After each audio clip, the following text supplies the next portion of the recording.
This meeting is being recorded. Bueno, buenas tardes, bienvenidas, bienvenidos. Damos comienzo a la defensa de tesis doctoral del licenciado Nicolás Núñez Barreto. El licenciado Núñez Barreto trabajó bajo la dirección del doctor Cristian Schmigelow. El jurado está compuesto por la doctora Natalia Ares, la doctora Andrea Bragas y el doctor Arturo Lezama. Nico, podés comenzar. Gracias, Mariano. Gracias por haber leído la tesis, por estar acá. Les voy a contar sobre mi tesis doctoral, que la hice en el laboratorio de iones fríos de esta facultad, dirigida por Cristian Schmigelow, que es sentado ahí. Cuyo título es Resonancias oscuras en iones atrapados. Antes quería poner en contexto el laboratorio es un laboratorio cuyo objetivo se hace en la manipulación de sistemas cuánticos individuales en plataformas de iones atrapados. También recientemente se implementaron experimentos con nanopartículas atrapadas, y a futuro también se piensa trabajar con átomos neutros atrapados, que es un aspecto de la entrada del laboratorio. Y está indicada en Cesta Roja, donde estamos acá en Buenos Aires, y como podrán ver, somos pioneros en la región en técnicas de iones atrapados. Creo que el laboratorio más cercano está acá. Sin embargo, igualmente en la región también hay otros laboratorios que trabajan con átomos atrapados, con átomos fríos, como el laboratorio Arturo o el laboratorio de Carneiro, en los cuales también hemos aprendido cosas. Y esta es una breve línea de tiempo del laboratorio. En 2015 el laboratorio se inauguró, es bastante reciente el laboratorio. Los 2 años siguientes se desarrolló una puesta a punto del sistema de láseres, acondicionando el recinto para poder lograr experimentos de esta precisión. En 2018 entré yo y conmigo llegó también la primera trampa que es la que usé yo en mi tesis, fue diseñada por Martín Texer, que está allá atrás. Como parte de este doctorado, en 2019, después de poner a punto los sistemas láseres, trabajar con la trampa, a principios del año logramos los primeros atrapados de iones de clases individuales, y cuando empezamos a poner a punto el sistema de detección pulsada para hacer experimentos de espectroscopía, nos agarró la pandemia, así que estuvimos, por suerte, no tanto tiempo sin venir al laboratorio, han sido 9 o 10 meses, que aprovechamos para hacer teoría y modelado de los experimentos que terminamos llevando a cabo después, en 2021, entre 2021 y 2023, a principios de 2024 también. Así que, antes que nada, lo que quería hacer es hacer una descripción rápida de cómo es que nosotros logramos atrapar y aislar iones individuales de calcio. La tecnología para atrapar iones fue desarrollada por Wolfgang Paul, a quien le dieron este Nobel en el 89. Su idea fue desarrollar un dispositivo que combine potenciales electrostáticos y potenciales alternos, de forma tal de que en el centro de ese arreglo de electrodos se pueda generar un potencial electrodinámico que pueda confinar en el espacio partículas cargadas, particularmente iones individuales atómicos. Este es un paralelismo mecánico de lo que sería el potencial de atrapado en estas trampas. Es como una especie de silla de montar que está girando la frecuencia de la frecuencia de la pelota, es la frecuencia de potencial alterno. Y en el centro van a ver que hay acá una pelotita de Coulomb, que no se cae en la dirección anticonfinante porque el potencial rota, entonces si rota lo suficientemente rápido la partícula se queda ahí atrapada. Entonces, justamente esa es la idea. Las frecuencias a las que tiene que rotar el potencial dependerán de la relación carga-masa del ion, pero bueno, en principio esta es nuestra realización de este dispositivo. Es una foto que sacó Franco Mecconi de la trampa que usamos, que fue diseñada también, como dije, por Martín Texer. Esta es una foto de la trampa sacada desde el frente. En el centro de ese agujerito es donde se crea el potencial rotante de este estilo, es decir, ahí se confinan los iones atrapados. Este es el diseño de la trampa. Van a ver que este electrodo plano es en forma de chapita con un agujerito, es un electrodo que lleva 500 volts pico a 22 MHz, y es el que realiza el confinamiento en el plano del anillo de los iones. En el plano axial, o sea, en el eje perpendicular al anillo, el confinamiento se realiza por 2 electrodos, uno superior y otro inferior, que se suelen llamar NCAPs en la literatura, que son electrodos que llevan tensiones continuas de algunos pocos volts, y eso es suficiente para poder tener ahí el potencial eléctrico que uno quiere. Para poder atrapar iones, lo que necesitamos es colocar en ese centro del potencial un ion de calcio. Para ello recurrimos a lo que se llama un horno de calcio neutro, que es un electrodo en forma de cubito, tiene gránulos de calcio. Esos gránulos de calcio van a sublimar átomos porque al horno le vamos a pasar una corriente del orden de 3 amperes, luego se calienta, esos gránulos empiezan a sublimar átomos, y esos átomos pasan por el centro de la trampa. Sin embargo, como son átomos neutros, no van a ver el potencial eléctrico, entonces no van a ser atrapados. Lo que tenemos que hacer es ionizarlos, y lo que hacemos para ionizarlos es un esquema de fotoionización de 2 fotones, en donde excitamos el átomo de calcio, bueno, en primer lugar, un láser de 423 nanómetros que excita la transición S0P1 de calcio neutro. Y además incidimos con un láser de 375 nanómetros en una dirección vertical, de forma tal de que el electrón de valencia se ioniza, entonces el átomo pasa a convertirse en un ion de calcio y instantáneamente pasa a sentir los potenciales eléctricos de la trampa, entonces queda atrapado, queda confinado en el centro de esa trampa. Esta es una foto de la trampa, sacada de nuevo por Franco Mecconi, desde afuera de la cámara de ultraalto vacío. Esta trampa está puesta en una cámara de ultraalto vacío de una presión de 10 inferior a 10 a la menos 11 milibares. Acá se ve el horno de calcio, acá se ve la trampa, y en el centro se puede ver, hay una bolita brillante, si hago zoom, ahí se va a ver, porque esta foto que sacada con 5 iones atrapados, ahí de hecho esta foto que sacada con un minuto de tiempo de exposición, con ciertos cuidados, donde se puede ver 5 iones de calcio atrapados. Para poder ver esos iones, es decir, para poder ver la fluorescencia de esos iones, tenemos que pensar en el sistema de niveles de calcio ionizado. El calcio ionizado es un ion cuyo sistema de niveles es hidrogenoide, porque tiene un solo electrón de valencia. Entonces, los niveles fundamentales son estados S1 medio, tiene estados P1 medio excitados, y también tiene estados D3 medios, que tienen menos energía que los estados P1 medio. Para excitar la transición S1 medio P1 medio, recurrimos a un láser de 397 nanómetros de ultravioleta, que es el láser el cual lo llamamos láser de detección, porque esta transición, el átomo absorbe fotones en esta transición y emite por emisión espontánea. Vamos a detectar los fotones en esta transición, porque se llama transición de detección, pero también se llama transición de enfriamiento Doppler, porque en cada proceso de absorción y emisión en esta transición, el átomo va a empezar a bajar de a poco su energía cinética hasta que llegue a un cierto límite. Es decir, con esta transición podemos lograr también que el ion esté a temperaturas del orden de 1 milikelvin o 1 milikelvin. El tiempo de vida medio de este estado son 7 nanosegundos. Y desde este estado puede decaer de nuevo al estado medio, sin esta transición rápida, pero también tiene una posibilidad de decaer a los estados D3 medios, que se llaman estados metaestables, porque tienen un tiempo de vida medio de 1 segundo, que es muchísimo mayor que los tiempos de las dinámicas atómicas que estoy describiendo. Para evitar que la población atómica no se nos acumule en este estado, nosotros lo que hacemos es encender un láser en 856 nanómetros, que se llama láser de rebombeo, que justamente lo que hace es enviar de nuevo la población atómica del estado medio para poder volver a ciclar esta transición y así tener lo que llamamos un ciclo cerrado de fluorescencia en todo el. De ahora en más, acá en esta charla voy a llamar a los láseres como V como IR. Y esos láseres inciden por el costado de la trampa, se enfocan en el centro de la trampa de forma colineal, y la detección de esta luz la hacemos. Ahora voy a mostrar un esquema superior, que es la cámara de vacío, esta es la mitad de la trampa. Los láseres de fluorescencia vienen por el costado, y el ion por emisión espontánea absorbe y emite fotones en ambas transiciones en todo el ángulo sólido. En particular, una pequeña porción de ángulo sólido, nosotros la recolectamos con un objetivo, con una lente objetivo, y con 2 espejos la mandamos a un sistemita de detección. Ese sistemita de detección está compuesto en primer lugar por un filtro UV. El filtro UV lo que va a hacer es sacarnos de encima toda la luz espuria y dejarnos solamente con un ancho de banda muy fino la luz UV. Entonces, de esa manera podemos detectar fotones en esta transición SP. Y la luz, que es luz de ion más algo de fondo, espurio, pero principalmente luz de ion, mediante un beam splitter mandamos el 10% a una cámara Scientific CMOS, que es una cámara que tiene alta eficiencia cuántica, y podemos hacer imagen de la trampa, esto es para monitoreo, para ver cuántos iones tenemos. Pero la detección rápida, la detección que involucra las mediciones de los espectros, que les voy a contar, van a ser realizadas con un fotomultiplicador, con un PMT, que tiene mucha mayor eficiencia, no tiene resolución espacial, pero igualmente es útil para hacer mediciones espectroscópicas. Estas son fotitos sacadas con la cámara de estructuras de iones desde 1 hasta 14. Van a ver que a medida que uno tiene más iones, los iones adquieren estas formas que se llaman cristales de Coulomb o cristales de Wigner, que están debidas, en primer lugar, al potencial de atrapado que los quiere confinar, en segundo lugar, a la revolución coulombiana que los quiere separar, terminan formando estructuras muy bonitas.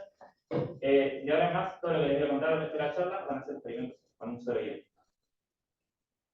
Y el hilo conductor de la charla va a radicar en el hecho de cómo detectar el movimiento de un zapado. Porque cuando yo les mostré antes la pelotita de pool, confinada en ese potencial, la pelotita no estaba exactamente en el centro quieta, sino que describía un pequeño movimiento. Ese movimiento tiene ciertas características y lo que voy a mostrar es una técnica espectroscópica para poder hacer una detección de ese movimiento.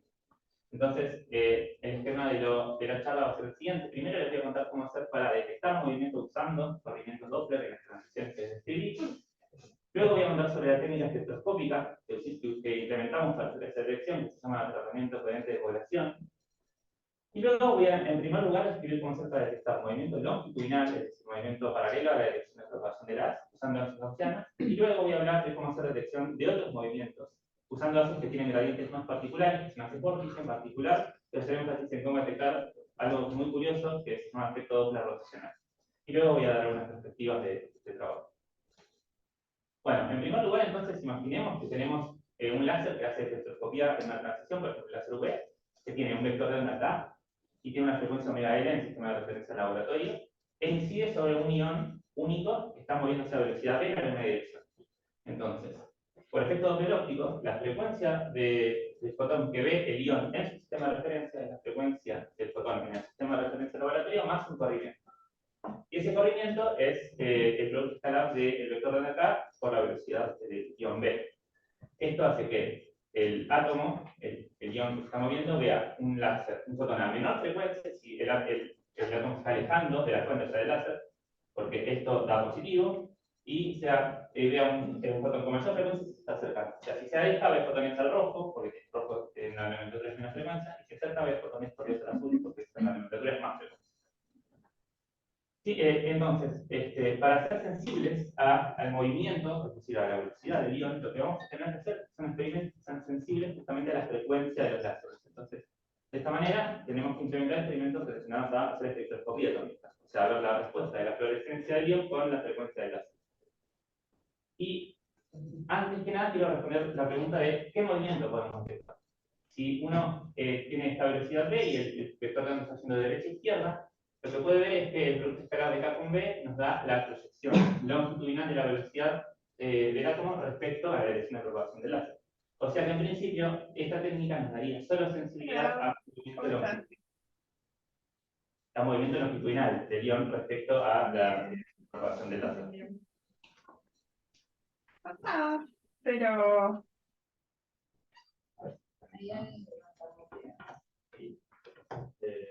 Seguí, Nico, yo ya lo silencié.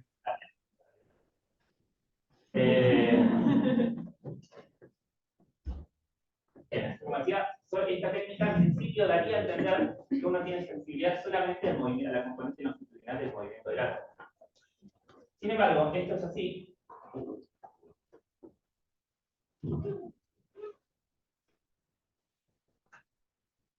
Esto es así porque esta expresión viene del hecho de tomar del gradiente de la fase del campo eléctrico que está interactuando con el átomo.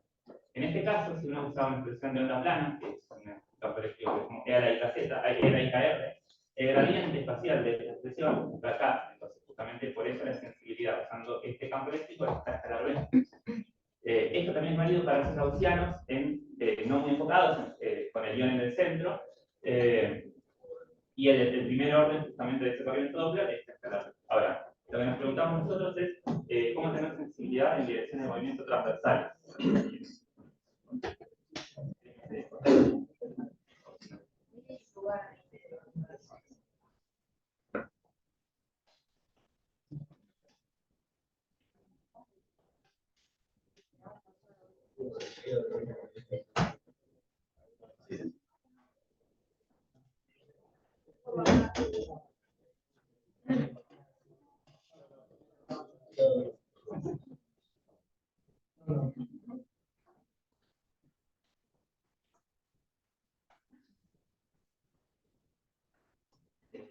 Bien, entonces lo que nos preguntamos nosotros es cómo podemos hacer para hacer experimentos que sean sensibles al movimiento transversal del ion, no solo al movimiento longitudinal.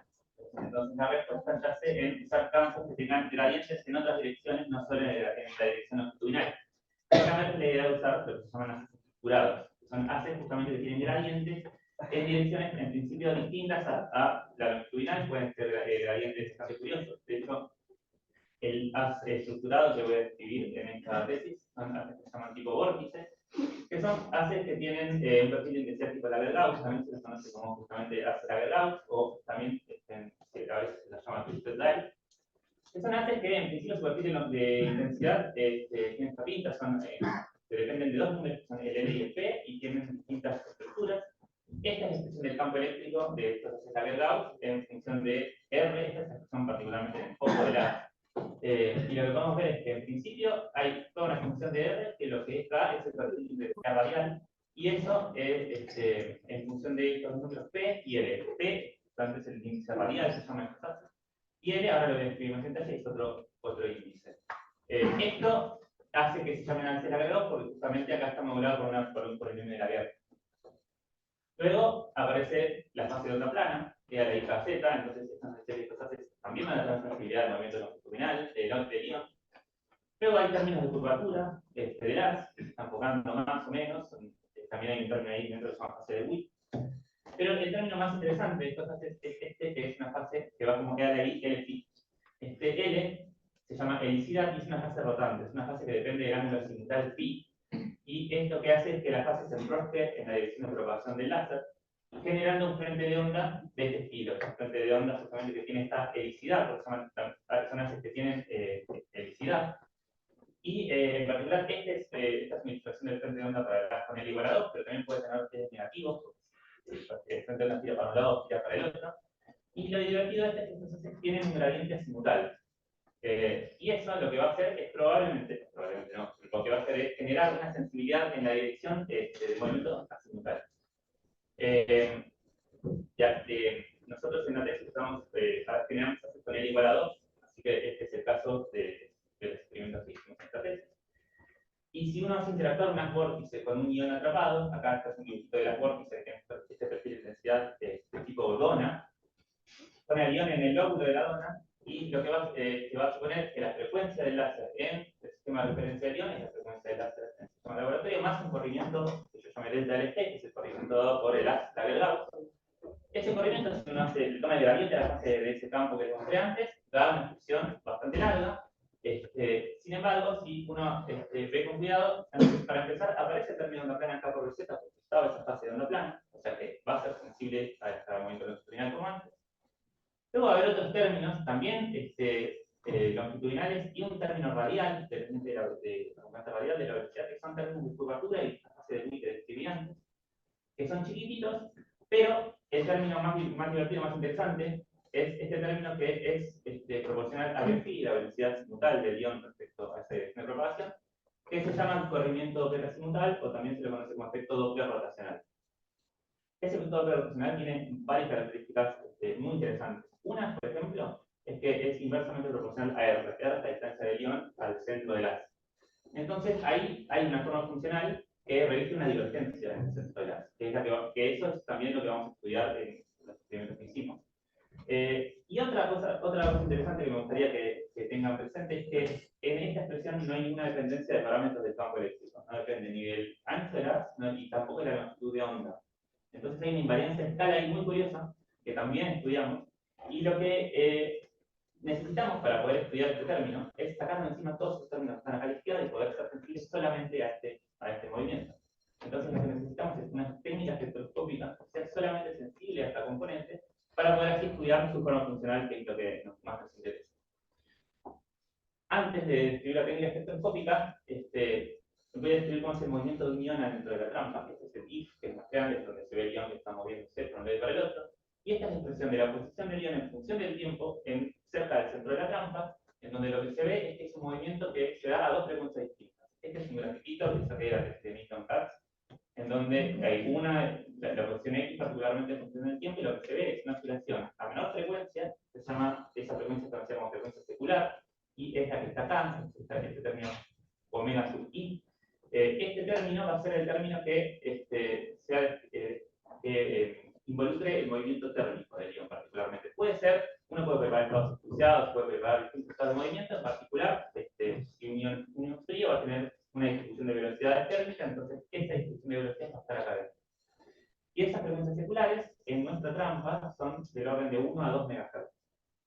Pero además, fíjense fíjense que hay otra componente, otra contribución de movimiento a la frecuencia omega RF, que omega RF es la frecuencia de atrapado, que en nuestro caso es 22 MHz, o sea, de 10 y 20 veces mayor la frecuencia característica que la frecuencia secular, que es esa pequeña oscilación que se ve ahí, chiquitita, sobre esta portadora, digamos. Ese movimiento se llama micromoción porque está acompañado de un prefactor U sub i que es mucho menor que 1. Entonces la amplitud en principio del movimiento circular suele ser mayor que la amplitud de micromoción. Sin embargo, hay un caso particular en donde si el ion no está exactamente, el valor medio de la posición del ion no está en el centro del potencial, si uno desplaza el ion del centro del potencial, uno puede pensar que esta pelotita estaba parada ahí, se va a estar subiendo y bajando a la frecuencia del potencial con una amplitud que depende de la distancia. Si la pelotita está más lejos, fíjense que el potencial se curva más, entonces la amplitud es cada vez mayor. Eso, bueno, ese fenómeno se llama micromoción en exceso.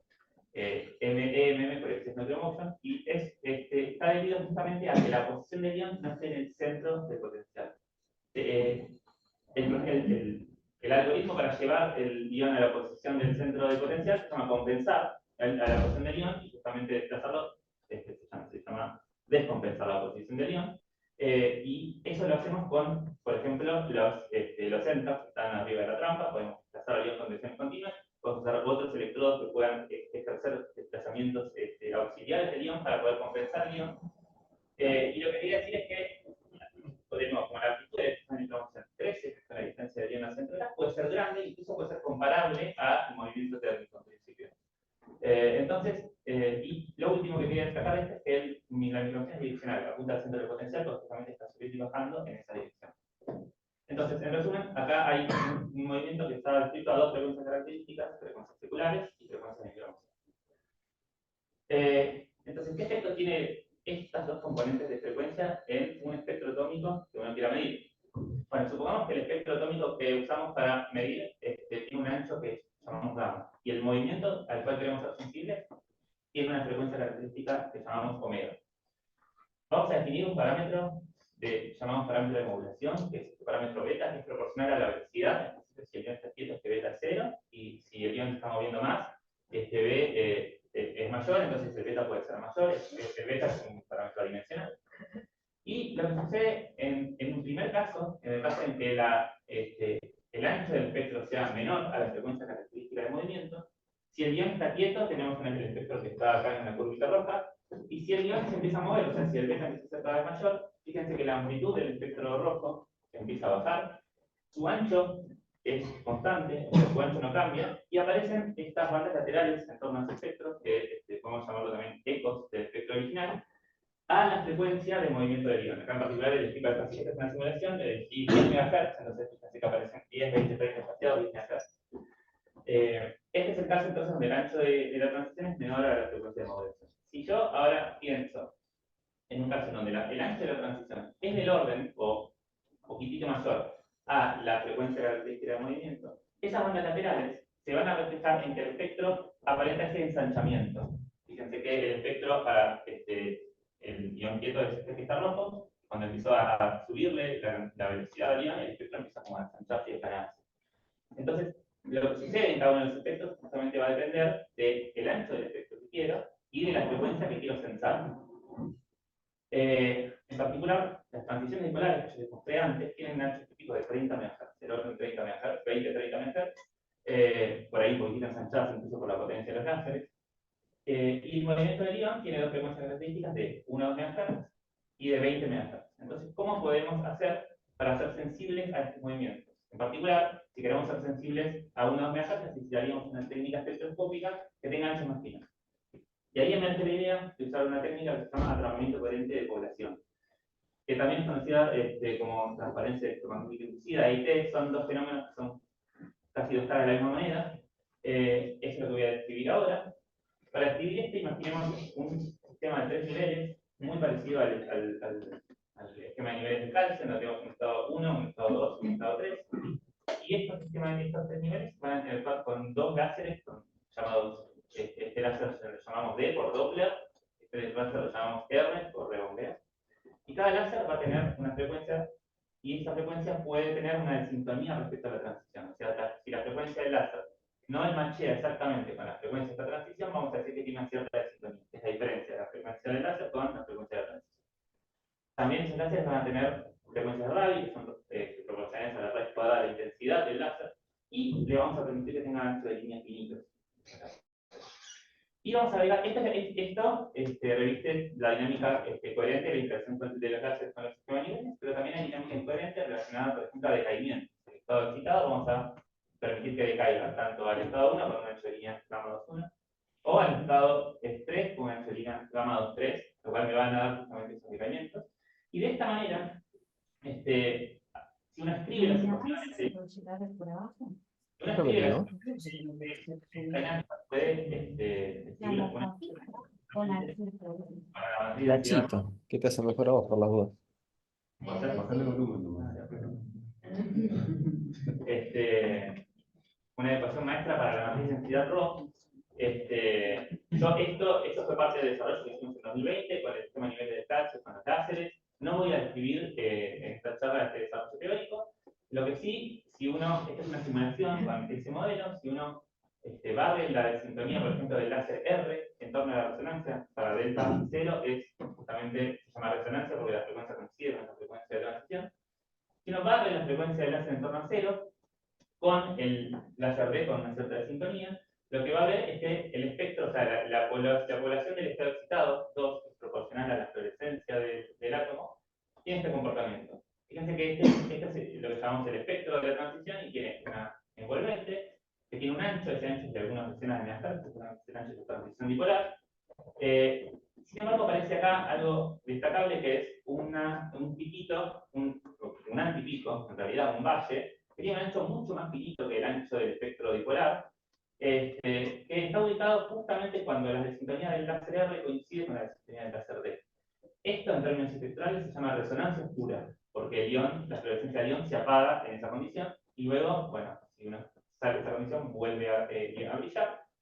Y la razón por la cual se da esto es, si uno escribe la dinámica y estudia la dinámica, se va a ver que sucede este fenómeno en donde la población atómica se atrapa en una superposición entre el estado 1 y el estado 3. Y como se atrapa en esa superposición, el estado deja de acoplar con los campos electromagnéticos, entonces la fluorescencia decae, el ion deja de brillar. Ese fenómeno se llama justamente atrapamiento coherente de población. Y esto lo interesante, entonces, es que es un, digamos, subespectro dentro del espectro, en donde hay algo que tiene un ancho mucho más chiquitito. Y típicamente ese ancho puede ser de 1 a 5 MHz, poquitos MHz, entonces ya tenemos acá una herramienta que nos puede servir para poder sensar las componentes de movimiento que queríamos. Entonces, lo que nos preguntamos es cómo usar esto para medir el movimiento del niño. Bien, entonces sabemos que la resonancia oscura emerge cuando las desintonías del R y del D coinciden. Ahora, si el átomo se está moviendo, esa condición se va a ver modificada de esta forma. La resonancia oscura se va a dar cuando la resta de la desintonía sea un corrimiento que se llama delta T, o corrimiento Doppler total, que depende de la velocidad del átomo. Entonces, como la condición de oscura se mueve, se modifica por ese movimiento del ion, podríamos pensar que podemos usarlo como un buen sensor de movimiento. Acá les digo dos casos en donde expreso exactamente esta función de la velocidad. Para el caso de ácidos gaussianos poco enfocados, o bueno, el caso de otros planos también, este delta T es esto, que es la resta de los vectores de onda KDR, producto de la velocidad del átomo.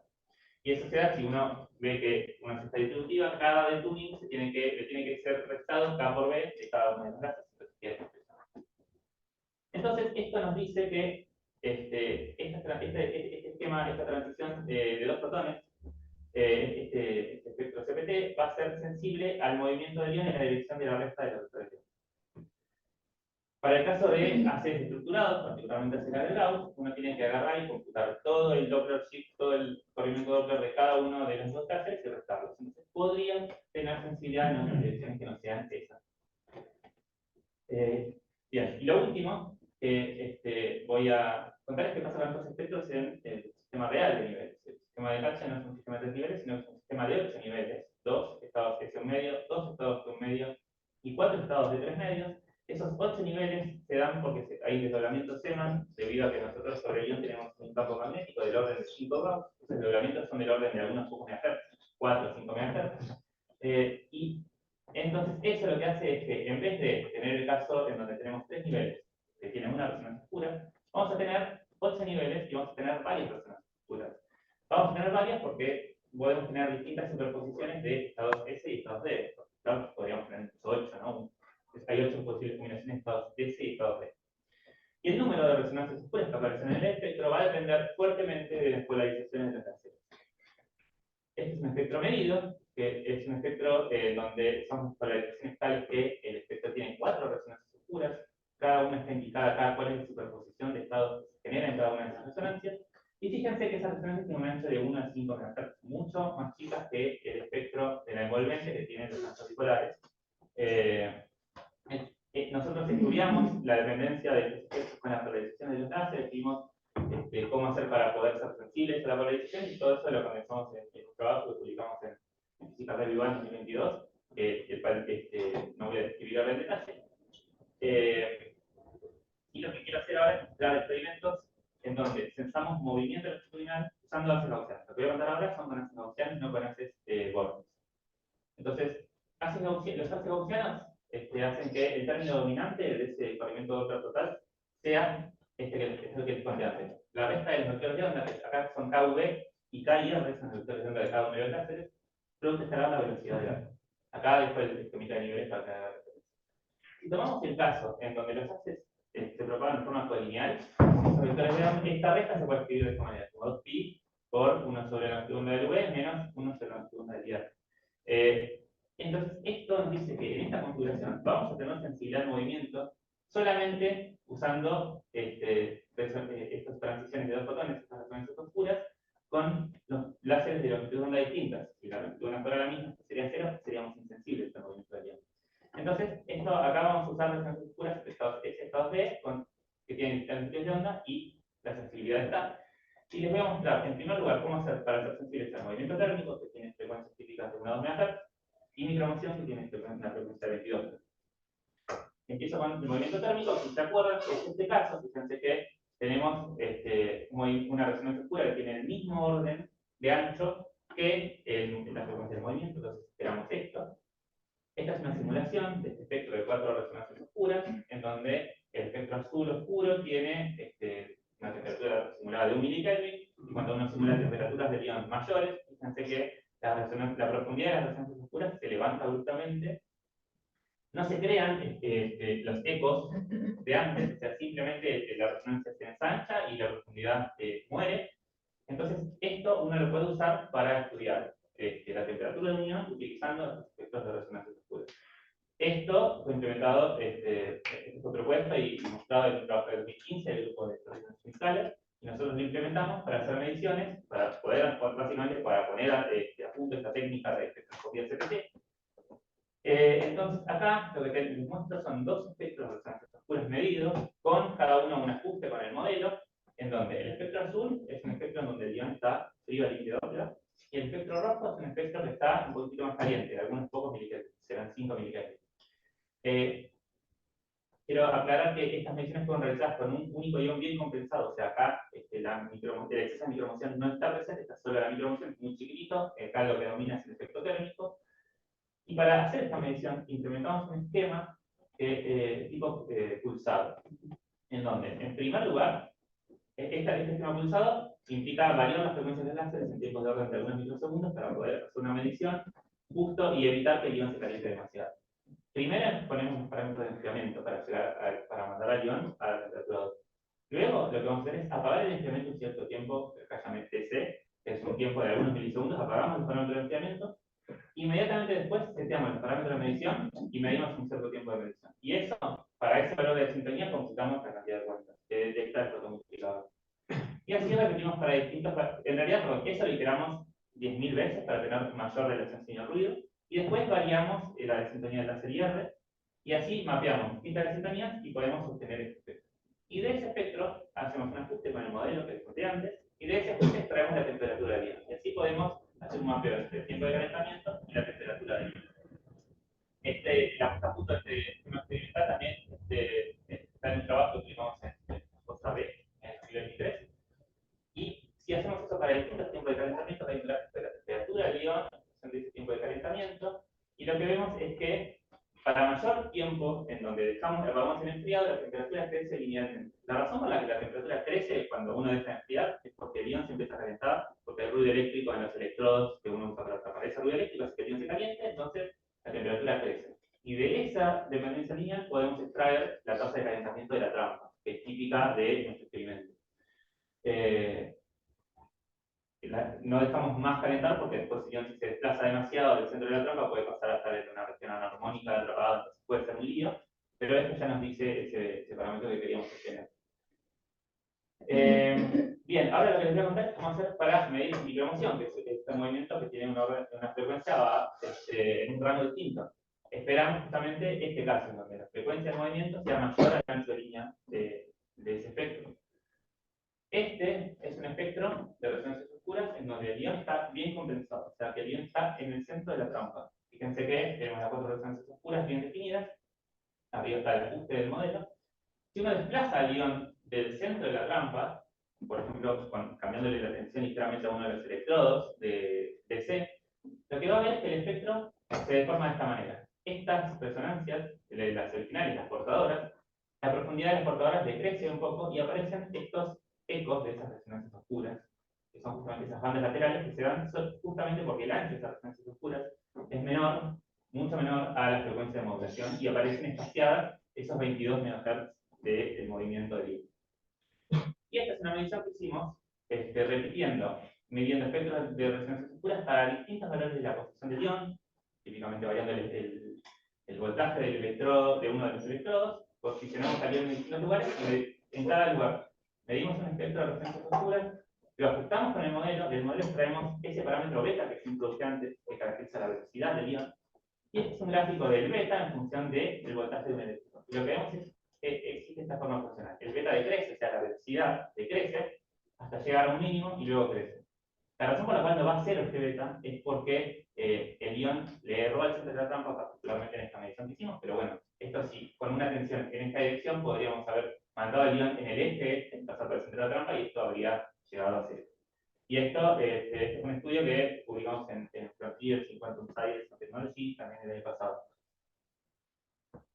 Finalmente, lo que les voy a contar entonces ahora es cómo hacer para detectar todo doppler rotacional que se introduce antes usando bases vórtices, ya no bases gaussianas. Si usamos entonces la Gauss, la expresión total del corrimiento doppler para una Gauss interactuando con un átomo a velocidad v, que tiene proyección BZ, VR y BT, es esta que conté antes. Entonces el doppler shift total de un esquema CPT usando dos fotones con estructura Lagergauss es la resta de los doppler shift de cada uno de los haces. Entonces la pregunta es cómo vamos a hacer para aislar solamente este término central, que es el que queremos estudiar. Bien, para eso hay una idea que es usar las transiciones de fotones con dos láseres de la misma longitud de onda. Esta idea fue implementada también por el grupo de Arturo en el 2006, en un trabajo en donde hicieron esta medición usando haces Lagergauss que tienen helicidades opuestas, de forma tal de cancelar todo el término longitudinal y término radial, y quedarse solamente con el término simultáneo. En este esquema, nosotros lo que implementamos fue el esquema tipo CPT, en donde con dos, agregando un láser IR a la dinámica, o sea, con dos láseres IR, viendo CPT en estas transiciones, lo que hacemos es que el K de los dos láseres sea igual. Entonces, este término dominante K por B se muere todo el término longitudinal, se muere todo el término radial. Y si elegimos que el módulo de las velocidades sea igual, o sea, si los dos haces giran por el mismo lado o giran uno por el lado y otro para el otro, lo que vemos es que la resta del doppler total es esta expresión, que solamente depende de la velocidad simultánea del ion respecto a esa dirección de propagación. Y con esta forma funcional 1 sobre R, que es la que queremos estudiar. Y lo que vamos a hacer es usar esto y combinarlo con el hecho de que un solo ion tiene un tamaño típico mucho más chico que el tamaño típico de la, entonces podemos usar ese ion para mapear esta forma funcional y poder justamente obtener esa relación sobre R. Eso es lo que les decía acá y bien, entonces, si uno agrega un láser IR a la dinámica, tiene dos láseres IR, lo que vamos a hacer es dejar fija la desintonía del láser V, dejar fija la desintonía del láser IR2 y variar la desintonía del láser IR1 en torno a la referencia, y lo que vamos a ver es lo siguiente. Aparecen 4 resonancias oscuras, en particular acá en esta medición, centradas en donde está la desintonía del láser V, que tienen que ver con estados oscuros D y S, como les conté antes, lo mismo. Pero aparece acá unas nuevas resonancias oscuras que se dan por superposiciones entre estados B.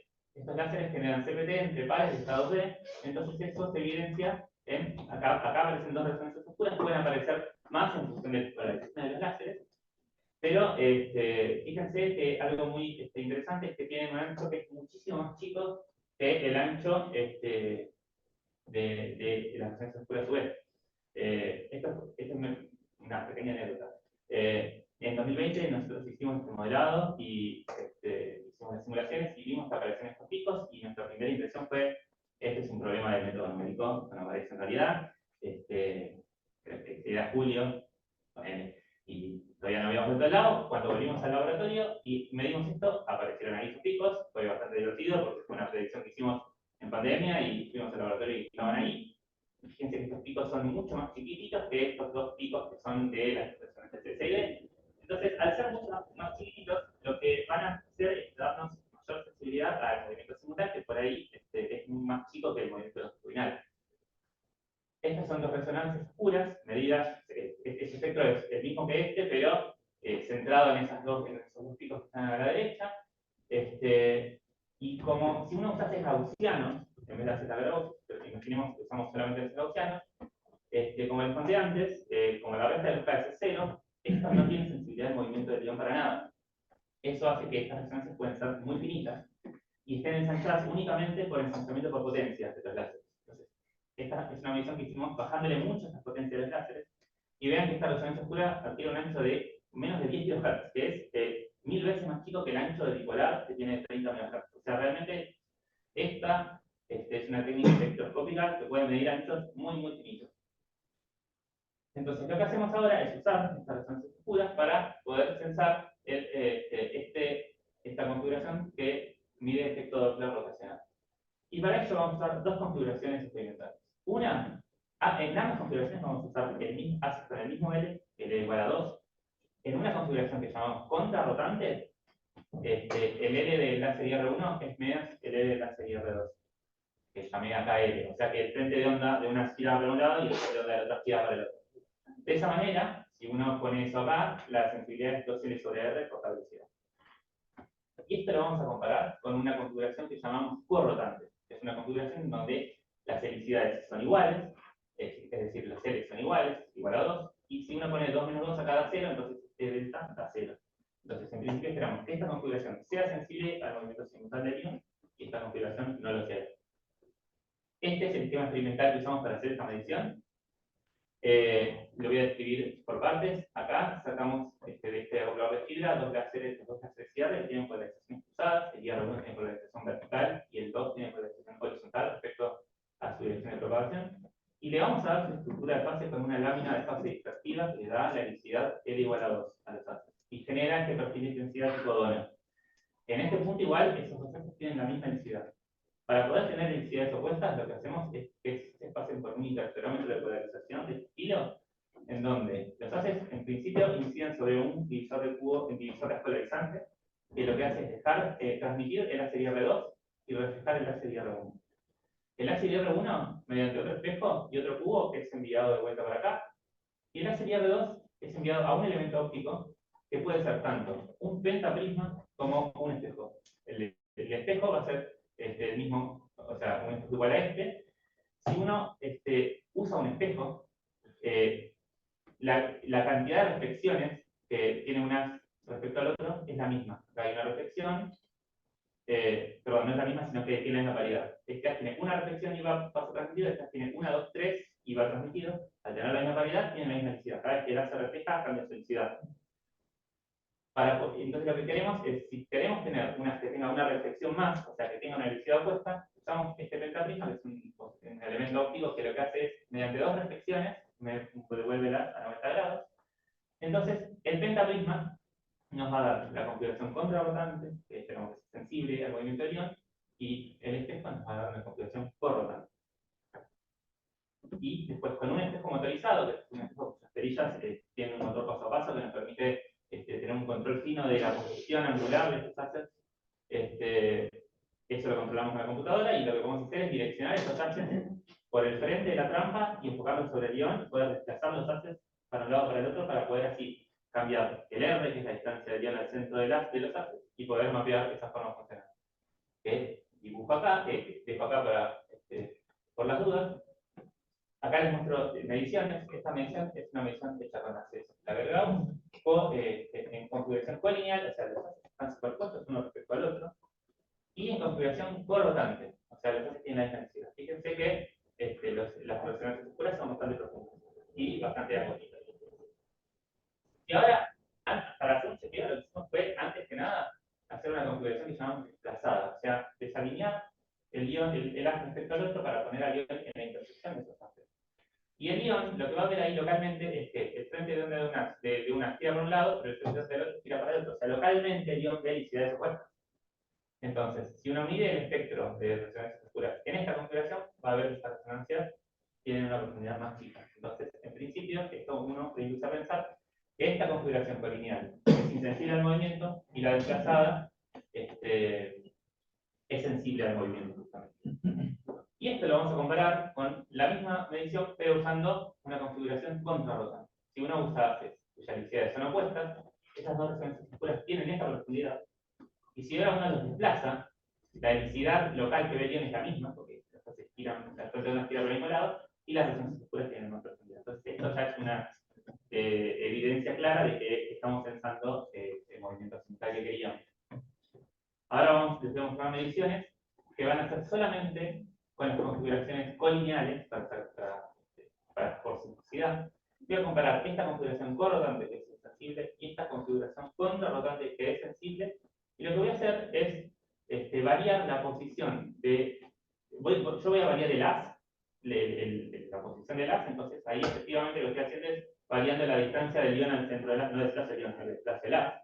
Entonces de esta manera voy a poder estudiar la dependencia radial de este efecto. Y lo que voy a hacer para cuantificarlo es, agarro una de esas resonancias oscuras y voy a computar su profundidad. Su profundidad es, tomo este punto de referencia 1 y un punto de referencia, el punto 1 está en la resonancia y el punto 2 está lejos de la resonancia. Y lo que voy a computar como profundidad es 1 menos la fluorescencia en 1 sobre la fluorescencia en 2. Eso lo que quiere decir es, si la fluorescencia en 1 es 0, o sea que la resonancia oscura es completamente profunda, esto es 0, entonces D, que la profundidad es 1. O sea, la profundidad 1 quiere decir profundidad máxima, la oscura con profundidad máxima. Si D es, si la fluorescencia en 1 es igual a la fluorescencia en 2, la resonancia oscura se levantó, o sea que el espectro no tiene resonancia oscura, entonces si este 1 es igual a este 2, esto es 1, 1 menos 1 0, o sea que la profundidad es 0.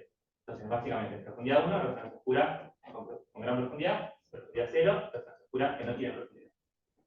Y entonces hacemos esto variándole la posición de los haces y medimos esto. Este gráfico que está acá arriba es cómo cambia la fluorescencia en este punto F2 con R. Fíjense que esto sigue bastante el perfil especial agregado. Y esto acá lo comparamos con la profundidad en las dos configuraciones. En la configuración corrotante, que es esta que está acá en violeta oscuro, fíjense que la profundidad para todos los R's es casi constante. No varía con R. O sea, esto lo que me está diciendo es que esta configuración justamente es insensible al movimiento y yo no estoy mapeando esa forma funcional. Sin embargo, en la configuración contrarrotante, lo que voy a ver es que tengo esta dependencia de la profundidad con R. Para cerca del 0, esa forma funcional 1 sobre R divergía. Y acá lo que estamos viendo es que el efecto de la divergencia se ve en que la resonancia oscura se levanta. O sea que la sensibilidad al movimiento diverge, es muy grande, entonces la resonancia oscura se borra completamente y no hay resonancia oscura. Yo me empiezo a alejar del 0 y lo que empiezo a ver es que la resonancia oscura empieza a aparecer, que tiene cada vez más profundidad, hasta que llega un punto, esto me da la forma funcional. Acá adentro está la forma funcional 1 sobre R, ahora les voy a contar cómo hacer para extraerla de ahí. Y para un cierto R, 50 micrones, la profundidad de las dos configuraciones se solapan iguales. Y eso pasa porque esa forma funcional 1 sobre R va a 0, entonces ese movimiento, esa sensibilidad es muy chiquitita, entonces virtualmente no tiene esa sensibilidad, entonces las profundidades son iguales. Bien. Finalmente, entonces, para estudiar la dependencia, lo que quiero es estudiar esta más en profundidad, cómo es esta forma funcional. En particular, quiero estudiar la dependencia con el ancho del haz, que es trivial porque no hay dependencia con el ancho del haz, se entiende perfectamente que eso es así. Ah, mira, ahí está corregido. Entonces, lo que voy a hacer es repetir la medición anterior usando dos consideraciones. La primera consideración es solo el caso, me quedo solamente con el caso contrarrotante. Y lo que voy a hacer es usar este caso para dos configuraciones de tamaños distintas. Una de la anterior, donde tenía unas que tiene un tamaño de más o menos de cintura de 30 micrones. Voy a usar una configuración con un tamaño de 30 micrones y otra con un poco mayor, ahora les voy a mostrar. Y otra consideración que voy a hacer es variar la potencia de los haces punto a punto. Eso lo voy a hacer porque me quiero sacar de encima que la intensidad del haz depende localmente de dónde ponga el ion. Sacándome eso de encima, en cada lugar donde ubico el ion, cambio la potencia de todos los haces para que siempre la intensidad, o sea, la potencia por unidad de área, sea la misma. Entonces, de esa manera, bueno, esto tiene el costo a pagar que va a restringir el rango en el que podemos medir, porque muy cerca de cero no podemos subir tanto la potencia y muy lejos del lóbulo tampoco la vamos a poder subir tanto. Entonces, esta medición tiene este resultado. Esta línea punteada es el AX, el perfil de AX que usamos para esa medición, que tendrá una cintura de 15 micrones aproximadamente. Y estas son las profundidades que censamos en cada una de las posiciones que medimos. Y ahora lo que vamos a hacer es medir lo mismo para haces con mayor tamaño, y lo que vemos es esto. Esta es la línea punteada, en donde tenemos los haces que tienen 25 micrones, casi el doble de cintura, y las dos mediciones de profundidad se solapan, justamente. Esto, para empezar, nos muestra que ese corrimiento doble rotacional es invariante respecto al cambio de ancho de las. Y de esto, también lo que hicimos fue hacer un ajuste usando un modelo teórico de 8 niveles con 3 láseres, considerando que cada detuning está modulado por un Doppler shift que va como L sobre R. Fíjense que el ajuste es muy bueno. Entonces, de esta manera estamos justamente corroborando que estas mediciones siguen esta dependencia radial 1 sobre R, que es lo que queríamos ver. Esto actualmente lo escribimos, está en el orden de y con esto ahora quiero dar algunas perspectivas de todo este trabajo. Con Cristian tenemos una pregunta hace rato cuando empezamos a ver el texto. ¿Qué pasa si yo me voy a dar muy chiquititos? Entonces, si me voy, por ejemplo, a dar menores a micrón. En ese caso, si yo me voy a dar menores a micrón, fíjese que este K, que es 2 pi sobre lambda, o sea, el R, pasaría a tener el orden de lambda. ¿Qué pasa ahí? Este Doppler shift empieza a ser mayor que el Doppler shift típico longitudinal. Eso, que no sé si lo llamamos nosotros o está en algún lado, se llama super Doppler shift, porque son Doppler shift que son mayores al Doppler shift longitudinal. Y lo interesante de esto es que esos Doppler pueden tener su contracara, que en vez de, que además de detectar momento, la contracara es poder ejercer el momento. Entonces podría inducir que uno puede dar patadas, que cada fotón le puede dar una patada que sea mayor a la patada típica de un fotón sobre un átomo que es h/k. Eso lo propusieron Barnett y Berry en un trabajo en 2013 y le llamaron superkicks. Y al día de hoy no hay evidencia que se hayan medido estas superkicks en interacción en loop con átomos. Creemos igual que estos sistemas experimentales que introdujimos están acorralando este problema y pueden llegar a ver si esto es posible o no. Y un cuidado que hay que tener es que si uno quiere enfocar haces a tamaños de 1 micrón o 2 micrones, estas estructuras pueden desarrollar componentes longitudinales por este perfil de intensidad. En el centro puede tener componentes longitudinales que pueden alterar esta medición, entonces esto habría que considerarlo en la dinámica, tenemos algunas ideas también en esta dirección.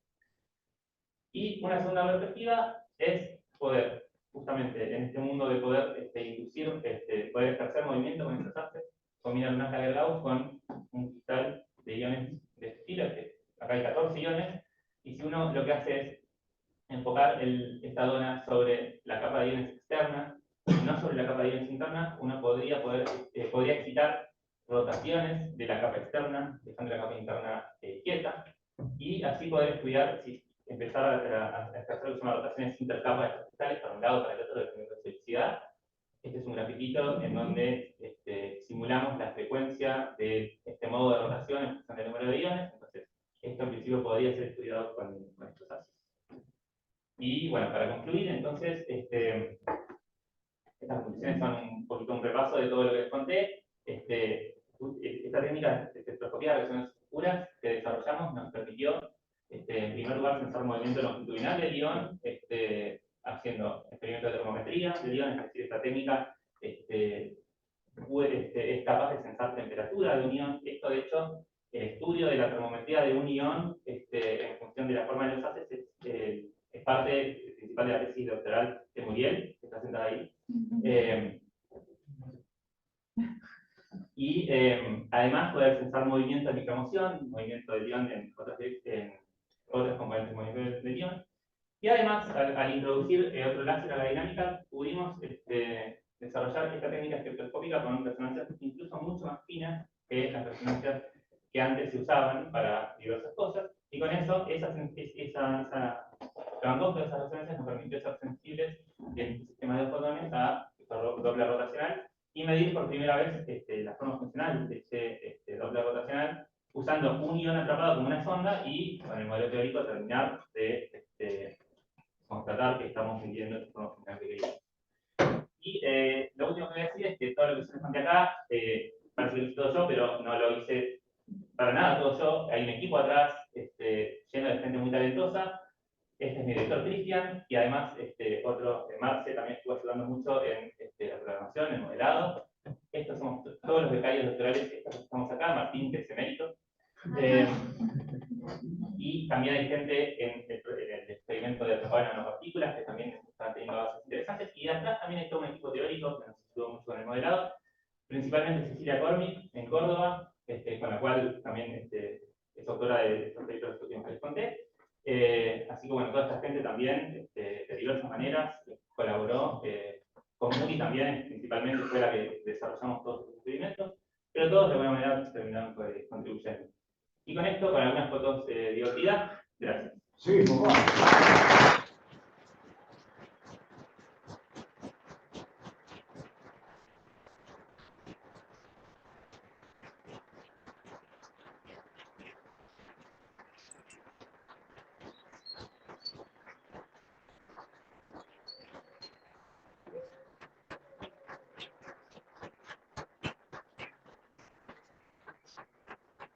Bueno, el jurado, comienzan las preguntas. Quien quiera arrancar. Preparado. Perdón.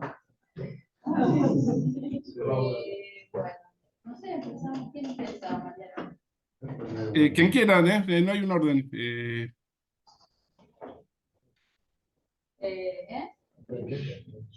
Bueno, sí, ustedes los invitados. Bueno, empiezo yo que soy una de la casa. Bueno, primero quisiera decir que yo también fui jurado de la tesis Martín. No, y la verdad es que primero me da un placer enorme que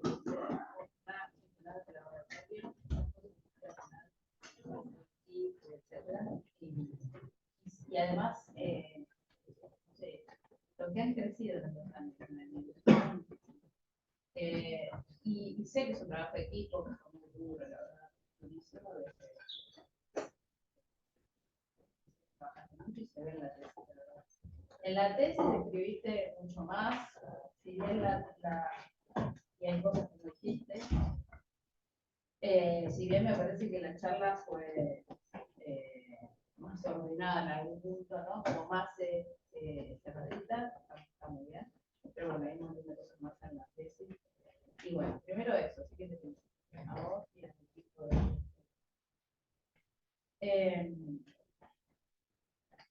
bueno, yo tenía un montón de preguntas que ya las hice medio en privado, así que no quedan demasiado. Por ahí ahora voy a agarrar un poco lo que tengo acá, pero desde la charla me quedó algo que entendí y no entendí, que es cuando pues yo tengo una cabeza un poco más clásica.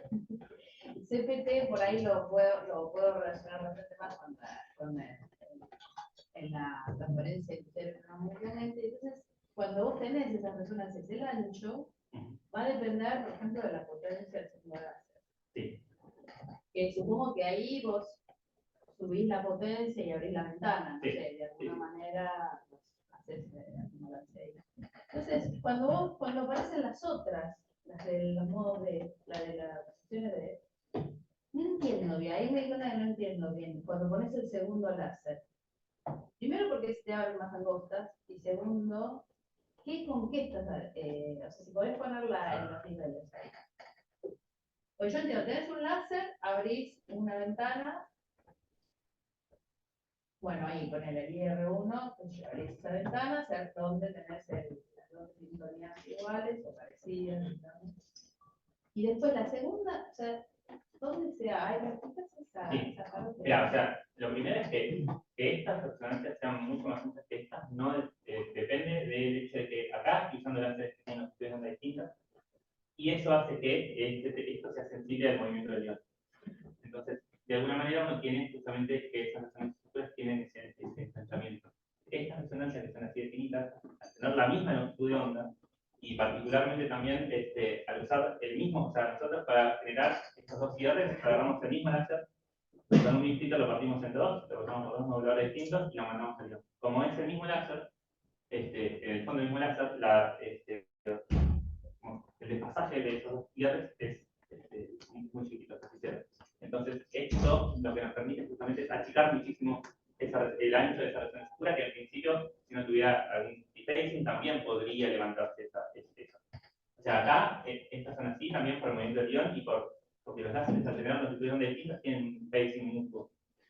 Acá ese defacing no está. De hecho, en la tesis este gráfico está acompañado de uno igual, usando dos cierres con dos láseres de fuentes distintas. Y ahí las resonancias tienen mucho menos profundidad, porque justamente tenés un defacing entre esos láseres. Pero sí, si yo agarro esto y le subo las potencias a los dos cierres, estas se ensanchan, eso seguro. El ancho de esto depende de la potencia. Lo que digo es que no depende del movimiento del ion. Bueno, al final digo cómo hacer para que sí, pero sí que no. Bueno.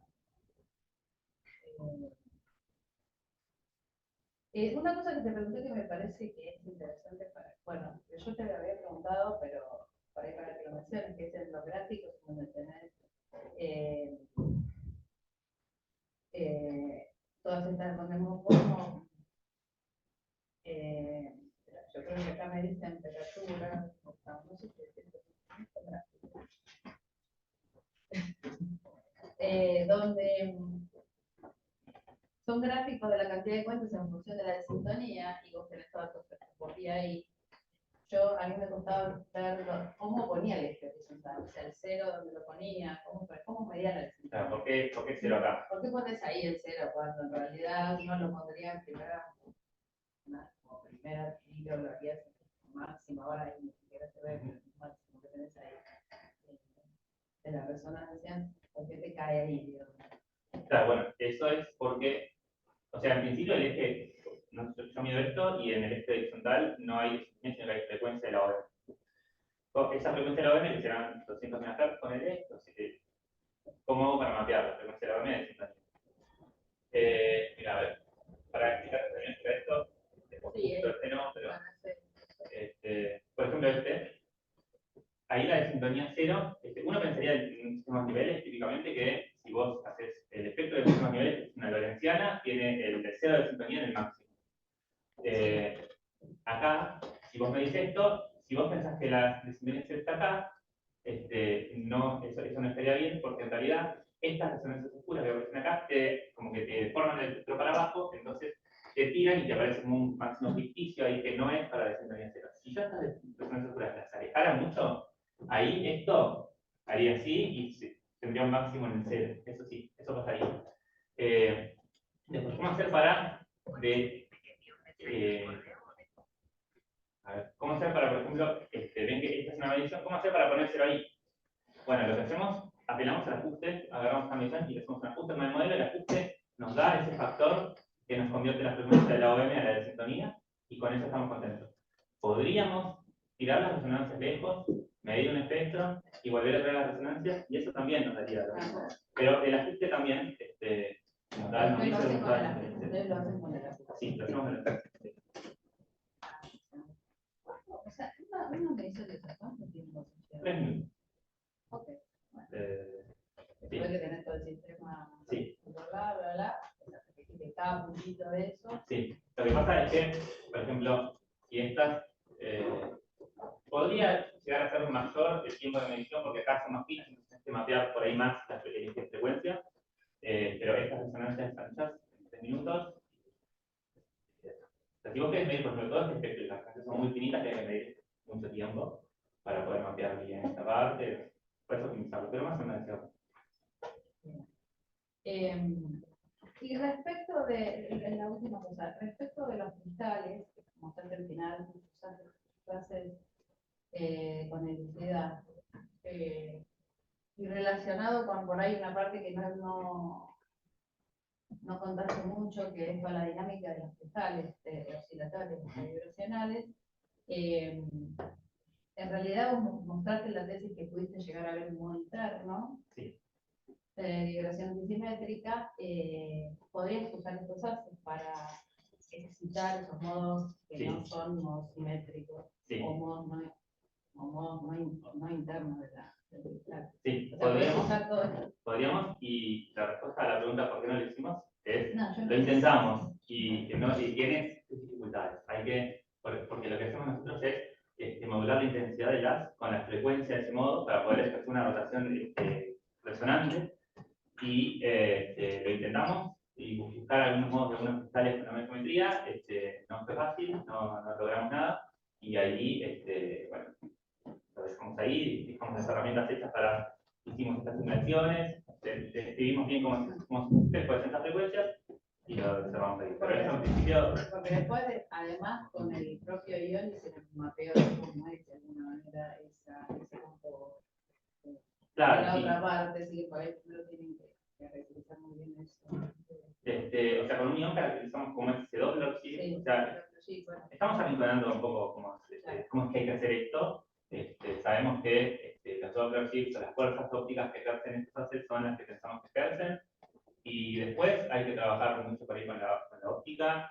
Por ahí posible que también sea más virtuoso en esa dirección, en vez de usar Gauss en infrarrojos, usar Gauss en UV, que es una transición que absorbe 15 veces más fotones que otras unidades. Entonces ahí hay unas cositas que tenemos que pensar, pero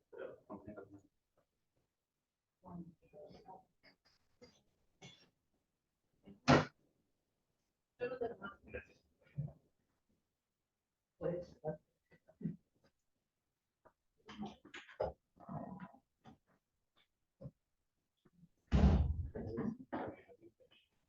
¿Sigo yo? Bueno, primero también como Andrea te quería decir que te felicito porque estos son experimentos muy, muy difíciles y bueno, y hacerlos acá yo sé que es todavía más difícil. Y bueno, es emocionante ver ¿no? que estos experimentos, bueno, la serie de experimentos que muestras en tu tesis es impresionante y bueno, se nota que hubo mucho trabajo y bueno, pulmón, ¿no? Para lograrlo. Y un montón de experimentos originales y cosas realmente bueno, que me parece que tienen un montón para dar en el futuro también, así que dejad preparado, no sé quién es el que sigue. Muy bien. Estos experimentos para el futuro, así que bueno, espero estés orgulloso.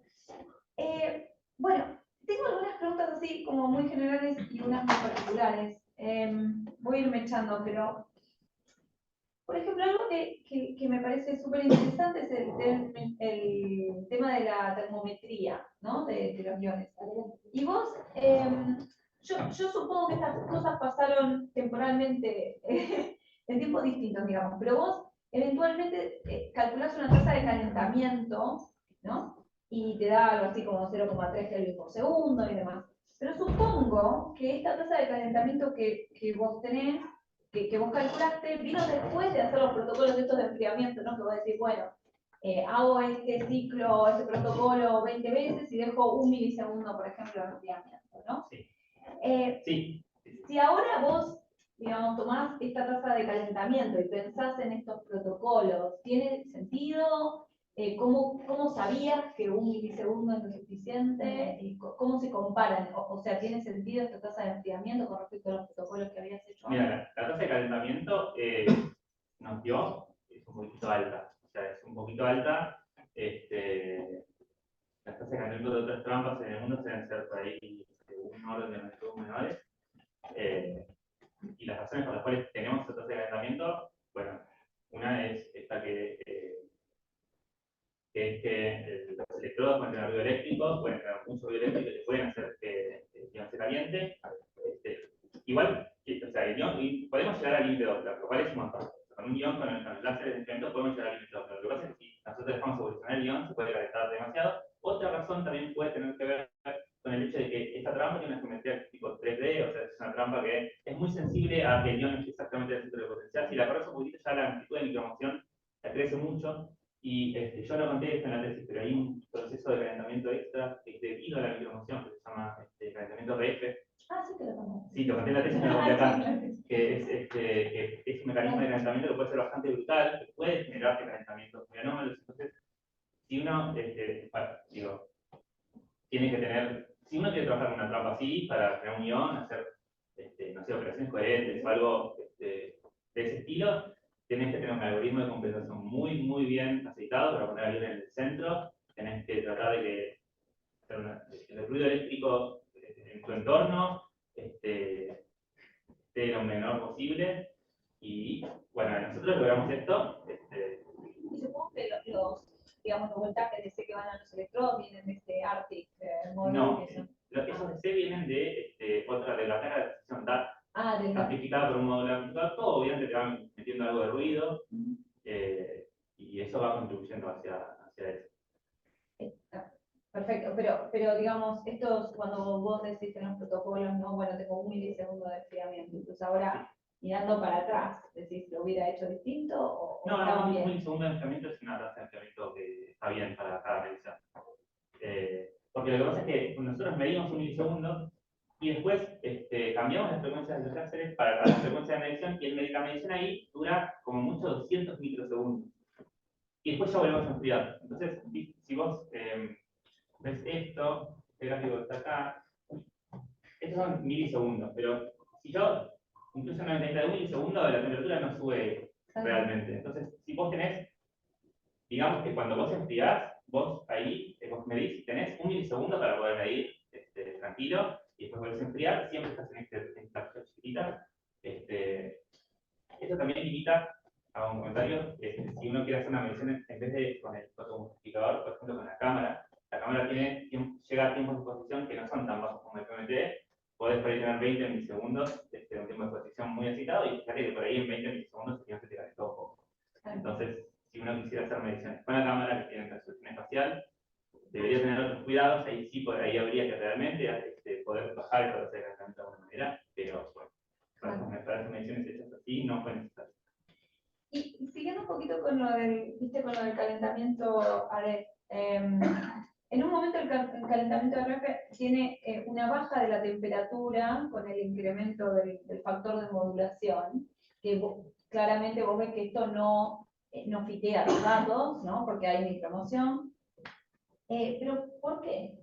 Bueno, o sea, esa figura es donde está la temperatura en función de la cantidad de micromoción. Sí. Se ve que la temperatura crece exponencialmente. Nosotros le pusimos un modelo sin calentamiento RF y vemos que baja. Y eso baja, para empezar, porque el modelo está mal, porque el modelo necesita el calentamiento RF para estar bien. La razón por la cual baja en realidad es porque viste que yo ahí cuento que la tasa de enfriamiento depende de la derivada del espectro en donde estás enfriando. Sí. Entonces, si vos tenés un espectro que se empieza a modular, viste que adquiere bandas laterales. Entonces, por ahí la derivada puede ser positiva, después puede ser negativa, puede ser positiva, puede ser negativa. Entonces, tenés mejor enfriamiento, peor enfriamiento, mejor enfriamiento, peor enfriamiento. Ahora, eso no es lo que pasa en realidad, porque cuando vos tenés más micromoción, tenés calentamiento RF. Entonces, eso de repente tiene arriba un calentamiento RF que hace que la temperatura vaya arriba. No está. Ok. Perfecto. Bueno, y una cosa, cuando haces digamos, la medición de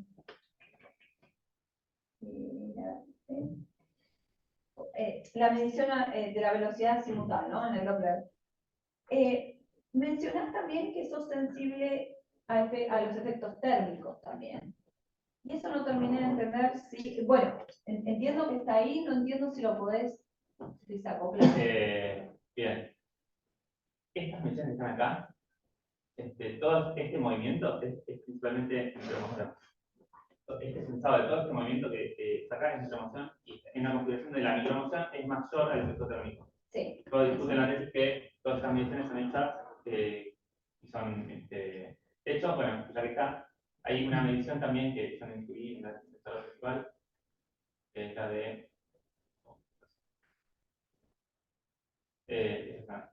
auxiliares, y ahí termino.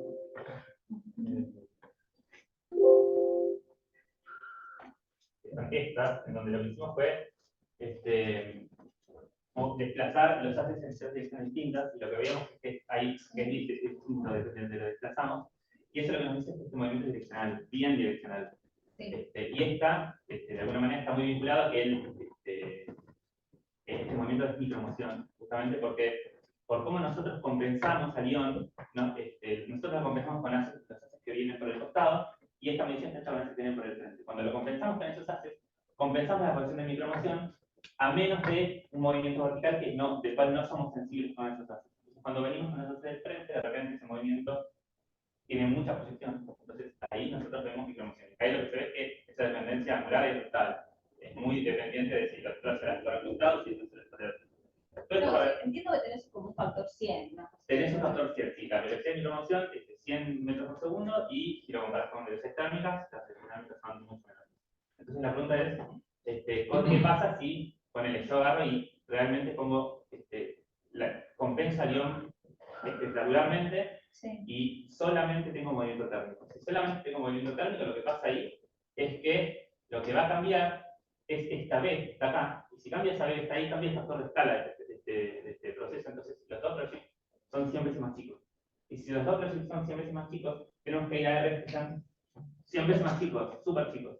Entonces, en principio, este rango de Rs nos sirvió para medir esto porque el movimiento era micromoción y era tan grande. Si nosotros quisiéramos medir movimiento térmico, o sea, ponerle que quisiéramos usar esto para poder hacer termometría de unión en direcciones transversales, para la dirección de propagación de gas, esto nos dice, bueno, tendrías que irte a Rs muy chiquitos, tenés que usar muy enfocados. Entonces, ahí podría ser un poquito cabroso. Pero, bueno, esto lo discutimos, pero igualmente con haces de 2 micrones podría llegar, o sea, no es imposible. De hecho, lo que queremos hacer con el tratar de buscar esta superfície es ir a ese recinto. Claro. Perfecto. Y bueno, una cosa, esto de puro envidiosa, ¿no? Porque sí, en materia condensada, la teoría nunca fitea tan bien. Y en tu tesis la teoría fitea que es maravillosamente. Y esto es porque los iones son Maravilloso. entienden, ¿no? Maravilloso. Pero bueno, vos tenés, ¿no? esta teoría con las ecuaciones de Bloch, con la micromoción, con, bueno, podés poner todos estos ingredientes y no hay sorpresas, en el sentido de que todo queda muy lindo. Las desviaciones, entonces las mínimas desviaciones que hay, digamos, ¿qué es lo que no captura en general la teoría en tu tesis que vos decís esto estaría bien? Ok. Buena pregunta. A ver, estas son simulaciones que tenés también bastante lo describe bastante bien, pero sí, si uno ve, si uno hace zoom por ahí, hay partes en donde no le pega bien. Lo que pasa también es que los ajustes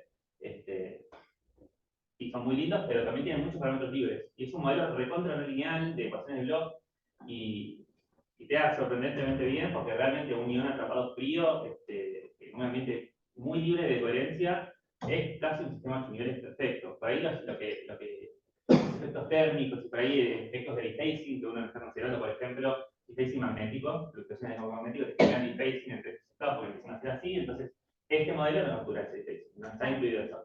Pero hay maneras de agregarlo medio ad hoc, medio ponerle mecanismos de coherencia con, bueno, viste, ecuaciones de Lindblad, con ese mecanismo de otro dephasing adicional, y ahí tenés. Después, ese tipo de cosas. Ponerle, también puedes tener un dephasing porque estos estados oscuros son estados oscuros que se forman con pesos. Los pesos del estado dependen de la frecuencia de Rabi, que tiene que ver con la potencia.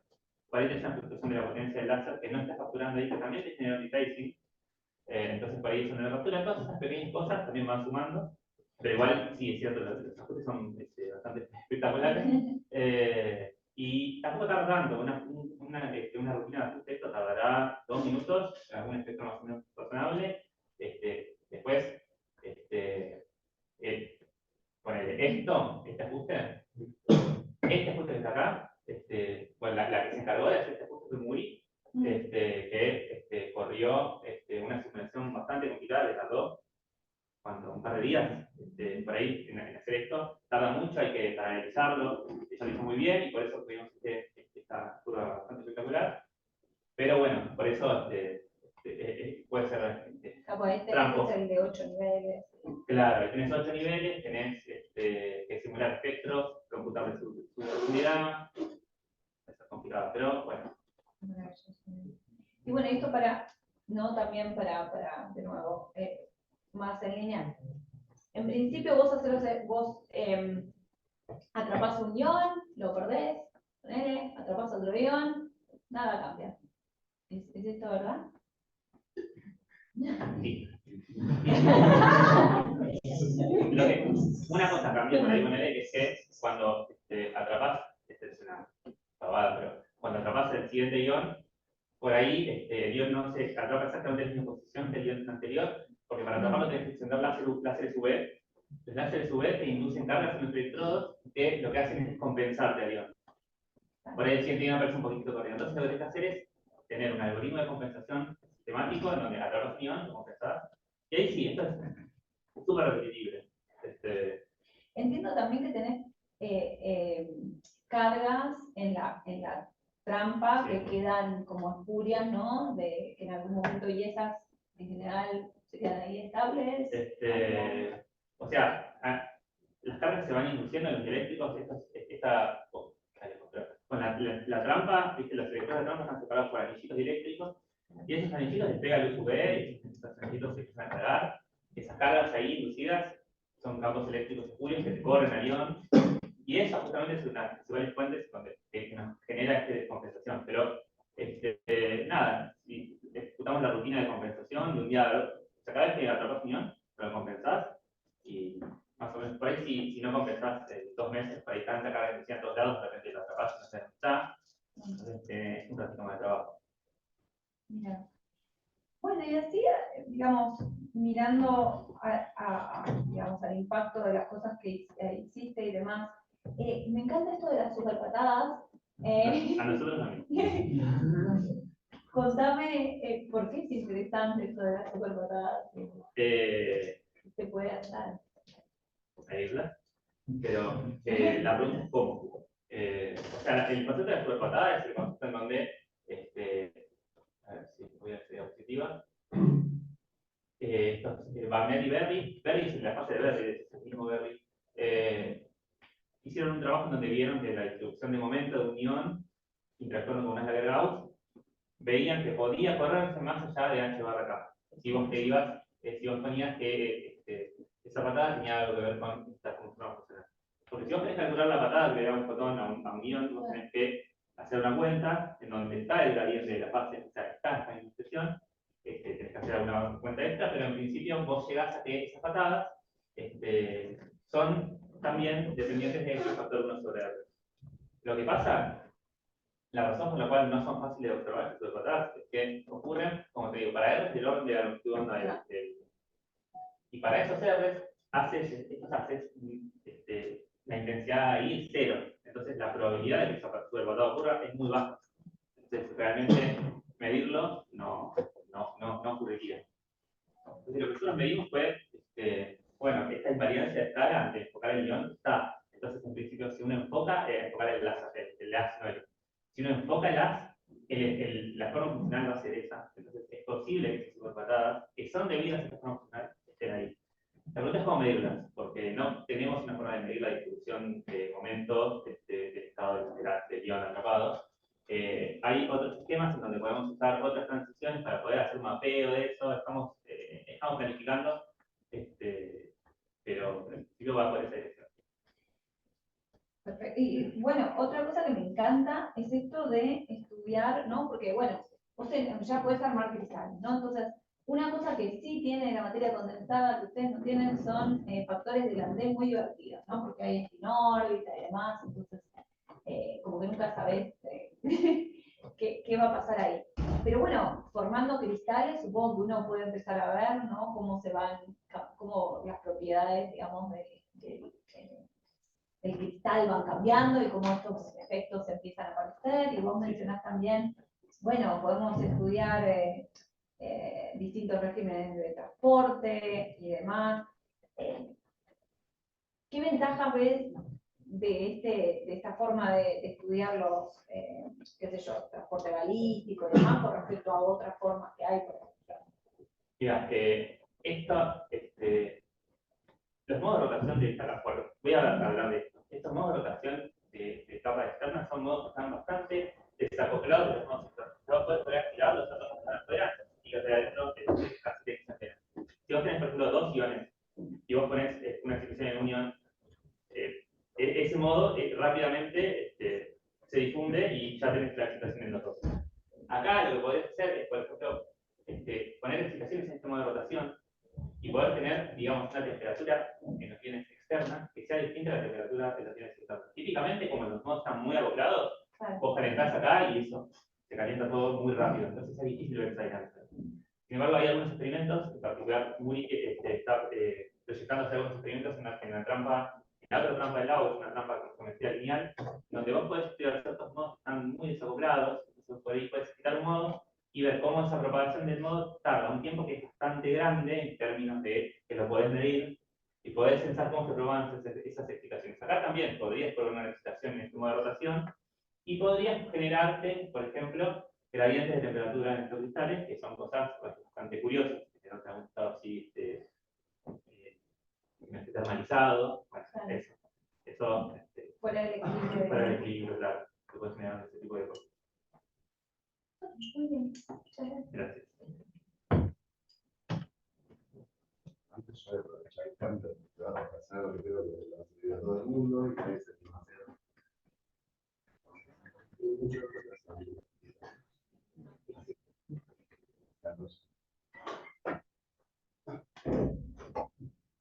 Y además Nico, una cosa que hizo durante todos los días de su tesis cuando llegaba a la mañana, era abrir las ventanas que encerraban la tarde porque llegaba el sol en la cara.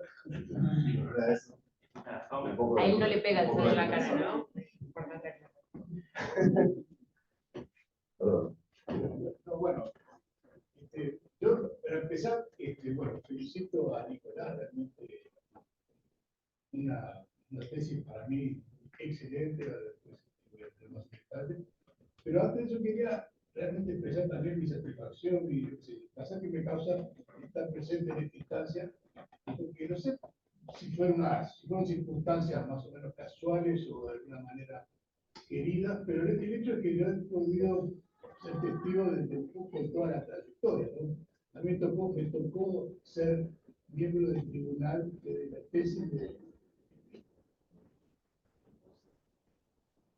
una perspectiva para ver todo lo que está avanzando en este tema y me parece realmente impresionante y te felicito a todos, empezando por Juan Pablo, ¿no? Creador el lanzador de esta línea de trabajo y de labor.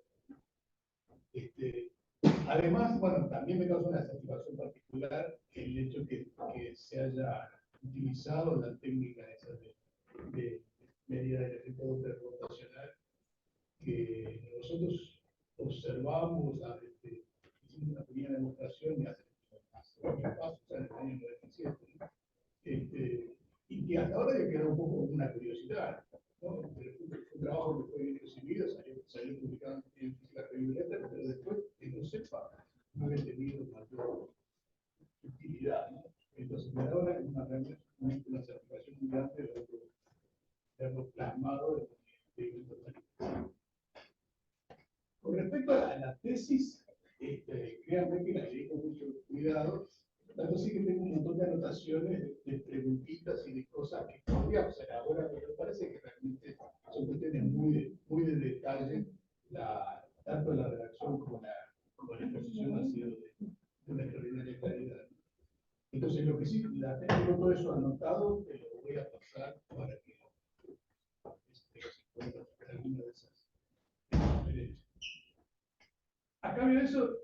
a hacer algunas preguntas que se me ocurrieron durante la presentación. Y por eso digo que tal vez eran preguntas más tontas que las que tenía preparadas. Pero, no, con respecto a la medida del efecto Doppler longitudinal, ¿no? El efecto Doppler longitudinal te queda proporcional a la diferencia entre los dos casos, ¿no? Entonces, la pregunta que se me ocurre así, esa que es probablemente muy tonta, es ¿por qué no usar un casor? O sea, ¿qué pasa? ¿Por qué tenés que hacer la diferencia de los dos K y no usar un único? O sea, el efecto Doppler va a ser más grande. Sí, pero viste que los anchos de las transiciones bipolares en ciclos son de ahí decenas de megahertz, son efectos anchos, entonces eso te da una sensibilidad de movimiento que es por ahí mayor, perdón, menor sensibilidad de movimiento a usar estas de los fotones. Estas estructuras emergen por estas. Está bien, pero hay un factor que en el caso de ahí, no sé, con respecto al ancho natural, tenés un ancho algunas veces menor, ¿no? Sí. Pero también, 10 veces. Sí. pero también en vez de usar 2K diferentes, claro, en el caso de ustedes son bastante diferentes.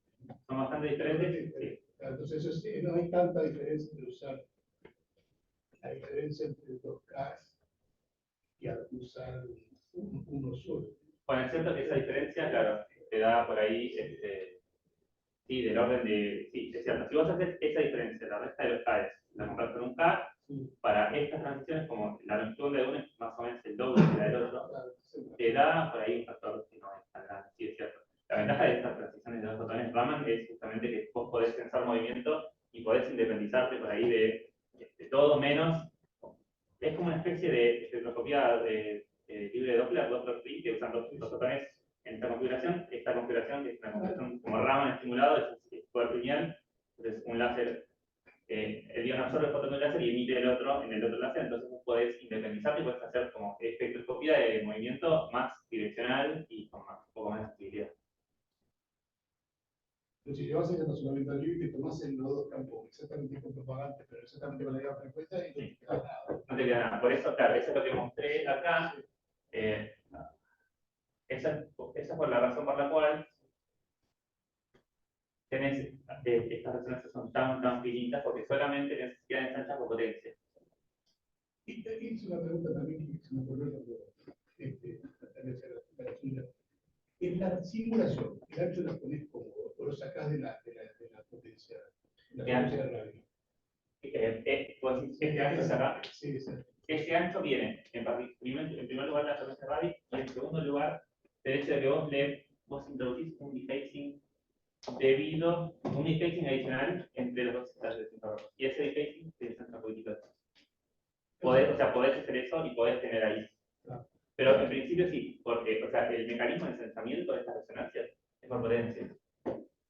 Sí, yo estoy acostumbrado los átomos hay otras causas. Algunas veces las mencionaste que es la sinhomogeneidad de campo magnético.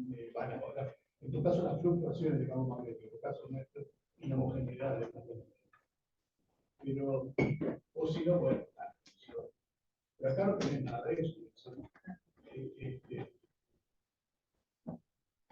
Y lo que pasa es que en realidad por ahí, fíjate que esto es muy chiquitito. ¿Viste? El nivel que es 10 kilohertz. Si vos tenés una fluctuación de un campo magnético del orden de hecho, yo hay una medición que yo muestro de usando esta distancia entre las resonancias, cómo varía, cómo fluctúa ese campo magnético y da alguna fluctuación de alguna cantidad. Eso te aporta diferencia. Si vos querés hacer alguna medición de esta sensibilidad, vas a tener que considerarlo seguro, porque esto te va a estar por ahí haciendo así en algún rato. No tengo muy claro cuáles sean las separaciones entre estados Siban ahí en el nivel de. Estás acá Sí. y son del orden de 5 MHz. Por eso digo, otra forma, en vez de usar los láseres, puede ser los mismos.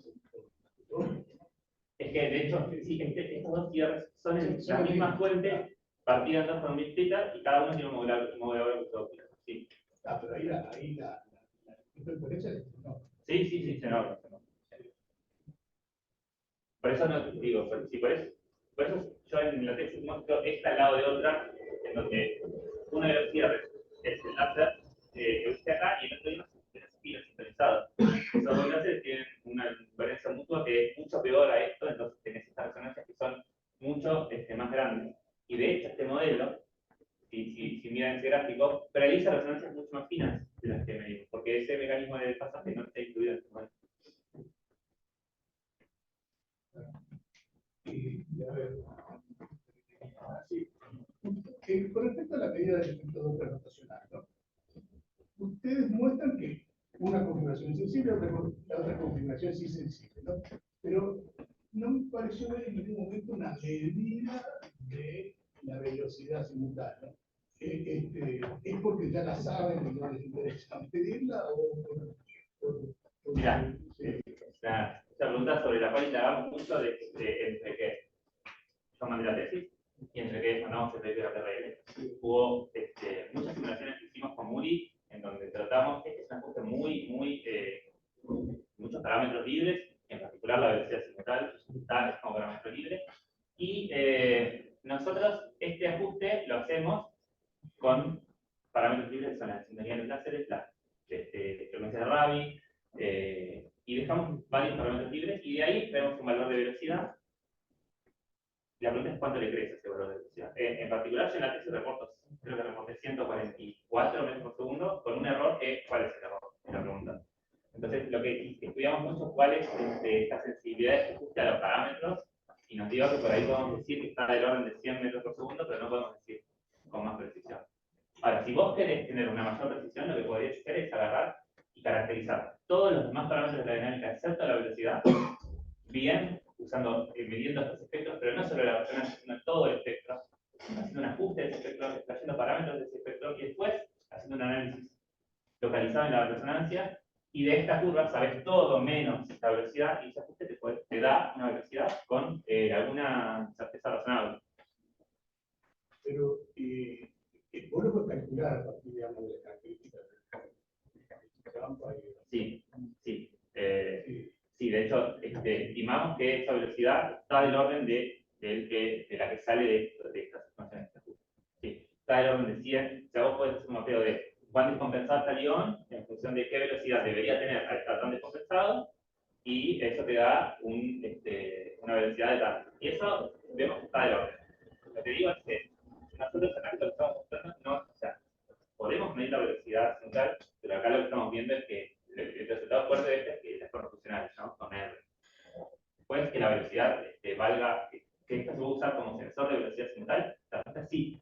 Pero bueno, tendrías que hacer que este ajuste tenga muchos menos parámetros libres, y lo podrías hacer, sí.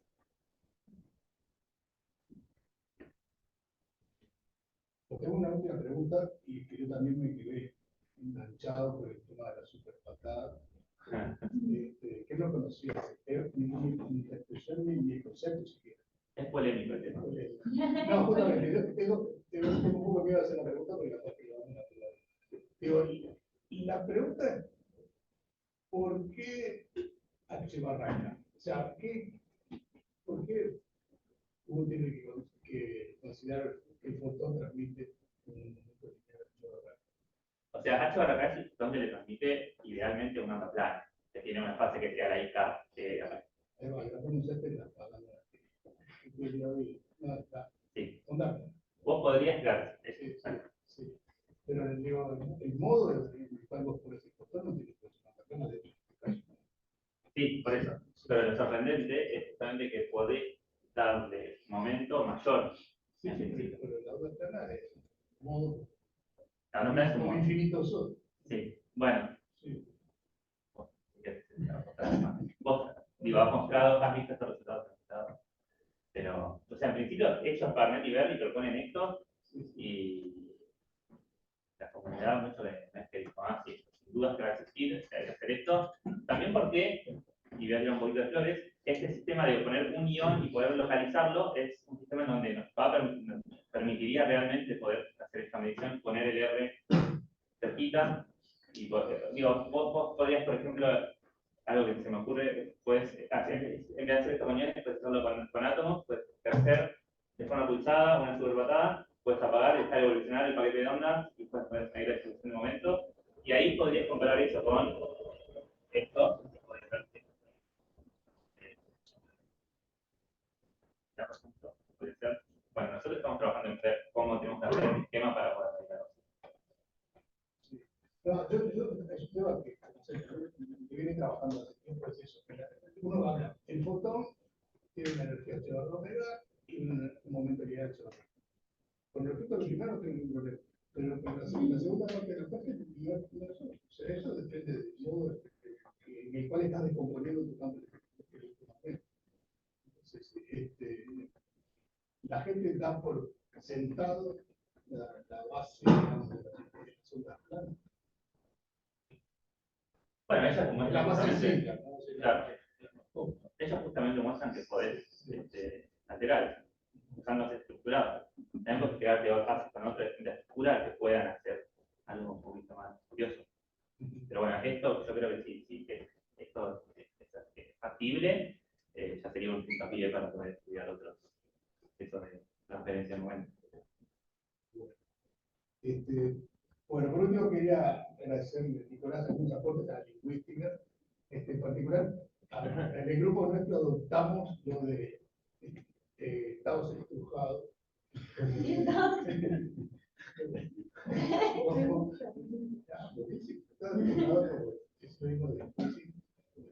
Hemos debatido con los que ha sido. Pero bueno, te digo, acá todos se bueno, felicitaciones nuevamente. Nico, que tenemos los agradecimientos. Bueno, para cerrar, bueno, gracias a todos por estar acá, a los jurados, estamos ya, gracias por todo. Mi agradecimiento no va a ser guapo. Mi agradecimiento bueno es a Cristian, sin dudas, porque él confió en mí desde el primer minuto, en 2018, para 2017, por alguna razón me empezó a presentar al doctorado, no sé por qué. Gracias por eso, por todo lo que me enseñaste. Creo que es una formación de laboratorio, es una formación que es para mí espectacular en muchos aspectos y todavía entonces gracias a todos los que todos los días. Así que gracias. Segundo, Aus, por todo lo que me marcó estos años, que ya son varios. Gracias por todo lo. Estoy bastante fácil igual. No, claramente una ironía. Al equipo de laboratorio, porque llegar al lado todos los días es muy divertido y creo que todos nos complementamos de una manera en donde siempre hay algo que uno no sabe, el otro sí, y aprendemos mucho uno del otro. Voy a nombrar a Muri, Lucas, Lauti, esos son los que están ahora, Martín, que es el emérito, y por suerte ahora tenemos una buena cantidad de gente que se sumó, son Caro, Cody, no sé si estarán todavía ahí, y Santi, que son aportes muy buenos al laboratorio. Y de ellos voy a destacar a Muy Lucas, los parientes de Euler, que digo, somos un grupito muy lindo ahí. Y bueno, mis amigos facultad, el resto también. Bueno, Flor, Fede, los chicos Fede, María, no sé. No sé. Bueno, mi familia también, por todo el apoyo, es una carrera larga, son, no sé, 13 años desde que uno entra a la facultad y hasta que llega a este punto. Y bueno, también gracias. Y bueno, mis amigos, ustedes de fuera que se vinieron hasta acá, no sé cómo llegaron hasta acá, la verdad que es todo un logro. Y al grupo de cuántica también el resto, están por ahí ligados. Bueno, nada. Y después si quieren, si me olvidé de alguien, me lo reclaman abajo viendo a ver. Bueno, nada, gracias.